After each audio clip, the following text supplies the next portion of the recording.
Good morning friends. Today we are going to learn subject English 4.3. Let's speak page number 51. मुलांनो, आज आपण इंग्रजी हा विषय पाहणार आहोत आणि इंग्रजी विषयामध्ये आपण आज 4.3 लेट्स स्पीक पेज नंबर 51 वरील हा जो भाग आहे हा घटक आपल्याला शिकायचा आहे. मग आता 4.3 लेट्स स्पीक म्हणजे काय, तर चला बोलूया. Look, listen and repeat. पहा, ऐका आणि पुन्हा वाचा, पुन्हा ऐका. तर आता या ठिकाणी पहा, तुम्हाला इथे काही चित्र दिसत आहेत आणि या चित्रांना अनुसरून या ठिकाणी आपल्याला काही वाक्य दिली आहेत. ती वाक्य आपण आता या ठिकाणी पाहणार आहोत. पहिलं दिलंय, the little girl is sitting between her mother and father. दुसरं वाक्य पहा, the duck is swimming with her ducklings. तिसरं वाक्य, the birds are flying over the trees. चौथं वाक्य, the butterflies are fluttering around the flowers. पाचवं वाक्य आहे, the man is standing near the car. सहावं वाक्य पहा, the car is parked under the tree. सातवं वाक्य आहे, the boy is sitting by the stream. आणि आठवं वाक्य, she was the only girl playing among the boys. बघा, आता ह्या जे वाक्य मुलांनो आपण आता वाचले त्या सगळ्यांचा अर्थ या ठिकाणी मी तुम्हाला समजावून सांगतो. तर बघा, पहिलं वाक्य आहे, the little girl is sitting between her mother and father. आता इथे चित्रामध्ये तुम्हाला दिसते, ही जी मुलगी आहे ही मुलगी या दोन म्हणजे त्याची आई आणि वडील यांच्यामध्ये ही मुलगी बसलेली आहे.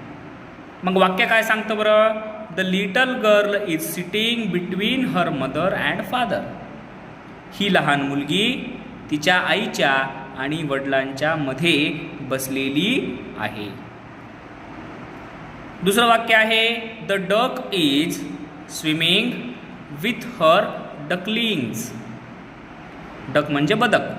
The duck is swimming with her ducklings. बदक त्याच्या पिलांसोबत पाण्यामध्ये पोहत आहे. ओके, बदक त्याच्या पिलांसोबत पाण्यामध्ये पोहत आहे. तिसरं वाक्य, the birds are flying over the trees. The birds are flying over the trees. पक्षी झाडांच्या वर फ्लाय करत आहेत, फिरत आहेत. पक्षी झाडांच्या वर फ्लाय करत आहेत, उडत आहेत. पक्षी झाडांच्या वर उडत आहेत. ओव्हर म्हणजे वर. चौथं वाक्य, the butterflies are fluttering around the flowers. The butterflies are fluttering around the flowers. म्हणजे काय, तर फुलपाखरू हे त्या झाडांच्या अवतीभोवती काय करत आहेत, फ्लटर करत आहेत, फडफडत आहेत. पाचवं वाक्य, the man is standing near the car. हा माणूस त्याच्या कार जवळ थांबला आहे. नियर म्हणजे जवळ. सहावं वाक्य पहा, the car is parked under the tree. The car is parked under the tree. Car, गाडी झाडाच्या खाली पार्क केलेली आहे, लावलेली आहे. अंडर म्हणजे खाली. The boy is sitting by the stream. The boy is sitting by the stream. हा मुलगा या प्रवाहाच्या ओढ्याच्या बाजूला बसलेला आहे. बाय म्हणजे बाजूला. आणि 8वं वाक्य she was the only girl playing among the boys.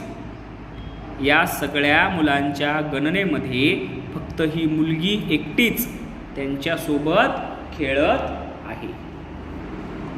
तर अशा प्रकारे मुलांनो हे आपल्याला लेट्स स्पीक 4.3 पेज क्रमांक 51वर हे काही आपल्याला वाक्य या ठिकाणी दिलेले आहेत.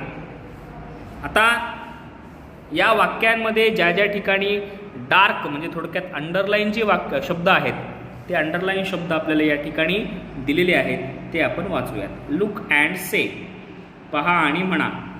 BETWEEN, between, between. WITH, with, WITH, with. OVER, over, OVER, over. AMONG, among, AMONG, among. NEAR, near, NEAR, near. UNDER, under, UNDER, under. BY, by, by. AROUND, around, AROUND, around. Okay मुलांनो, आता आपण या घटकामध्ये असलेले जे शब्द आहेत ते शब्द त्यांचे अर्थ या ठिकाणी आता पाहूयात. बघा, पहिला शब्द आहे बिटवीन, BETWEEN, बिटवीन. बिटवीन म्हणजे दरम्यान, च्या दरम्यान, म्हणजे दोन जणांच्या मध्ये, दोघांच्या मध्ये, दरम्यान. दुसरा शब्द आहे विथ, WITH, विथ.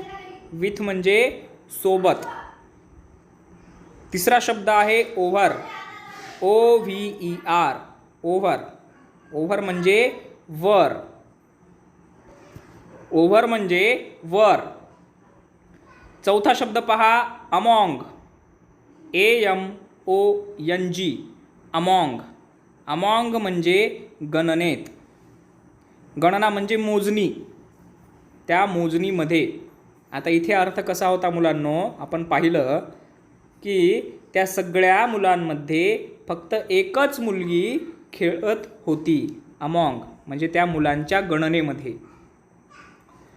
पाचवा शब्द आहे नियर, NEAR, नियर म्हणजे जवळ. सहावा शब्द आहे अंडर, UNDER, अंडर म्हणजे खाली. सातवा शब्द पहा बाय, BY, बाय म्हणजे जवळ. आणि आठवा शब्द आहे अराउंड, AROUND, अराउंड. अराउंड म्हणजे भोवती किंवा भोवताली, सभोवताली, भोवती. तर हे जे शब्द आहेत मुलांनो, हे शब्द तुम्ही वहीत लिहा, पाठ करा आणि त्याचा अभ्यास करा. थँक्यू.